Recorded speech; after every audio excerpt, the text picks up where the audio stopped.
Hi friends, ఇప్పుడు మన board పైన ఎస్ఎస్సి జీడీ ప్రీవియస్ క్వశ్చన్ పరిశీలిస్తే భారతదేశంలో అత్యధిక నీటి పరిమాణం కలిగిన నది అడిగాడు. ఆప్షన్లో గంగా, బ్రహ్మపుత్ర, గోదావరి, సింధు ఇవ్వడం జరిగింది. మరి భారతదేశంలోని అత్యధిక నీటి పరిమాణం కలిగిన నది ఏంటి సార్ అంటే బ్రహ్మపుత్ర. బ్రహ్మపుత్ర అనేది భారతదేశంలో 2 రాష్ట్రాల గుండా మాత్రమే ప్రయాణిస్తుంది, అరుణాచల్ ప్రదేశ్ అండ్ అస్సాం. బ్రహ్మపుత్ర నదిని అస్సోం దుఃఖదాయనిగా పిలుస్తారు. భారతదేశంలో ఎస్సాకారంలో ప్రవహించే నది ఏదంటే బ్రహ్మపుత్ర.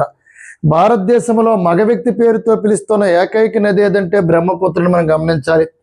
బ్రహ్మపుత్ర నది భారతదేశంలో నీటి పరిమాణంలో పెద్ద నది.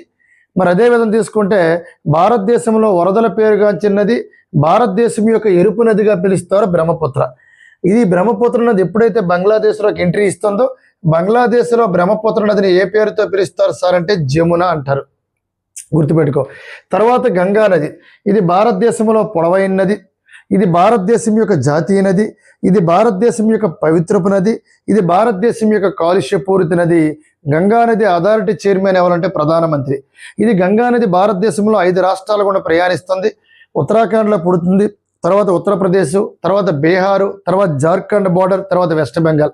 వెస్ట్ బెంగాల్లో పరక్కా బ్యారేజ్ వద్ద 2 పాయలుగా చీలిపోయి ఒక పాయి వెస్ట్ బెంగాల్ గుండా వస్తుంది, దాన్ని ఉగ్లీ భగీరథ అంటారు. అదేవిధంగా ఇంకో పాయి బంగ్లాదేశ్లోకి ఎంట్రీ ఇస్తుంది. బంగ్లాదేశ్లో గంగా నదిని పద్మ అంటారు సార్. మరి పద్మా నదిలో ఈ జమునా నది అనేది కలుస్తుంది. కలిసిన తర్వాత దాన్ని ఏ పేరుతో పిలుస్తున్నారంటే మేఘన అని పేరుతో పిలుస్తున్నారని మనం గమనించాలి. అంటే బంగ్లాదేశ్లో బ్రహ్మపుత్ర నదిని జమున అని, బంగ్లాదేశ్లో గంగా నదిని పద్మ అంటారు. ఆ 2 కలిసిన తర్వాత దానికి ఒక పేరు పెట్టారు, అదే మేఘన. నెక్స్ట్ మనం తీసుకున్న గోదావరి. గోదావరి అనేది భారతదేశంలో 2వ పొడవైన నది, దక్షిణ భారతదేశంలో పొడవైన నది. దక్షిణ గంగా, వృద్ధ గంగా, ఇండియన్ రైన్ అని ఏ నదిని పిలుస్తారంటే గోదావరి. పొలస చేపకు చాలా ఫేమస్. దీని యొక్క శాస్త్రీయ నామం ఎల్సా ఇలీసా. ఒమేగా ఫ్యాటీ 3 ఆమ్లం అనేది ఇందులో ఉంటుందని నువ్వు గమనించాలి. గోదావరి నదిని తేలివాహన నది అంటారు.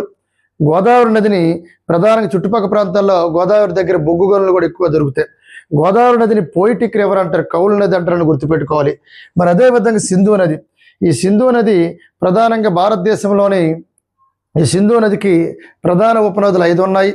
మరి 5 ఉపనదులు కోడ్ ఏంటి సార్ అంటే బిజీరా, సచిన్ అనేది కోడు.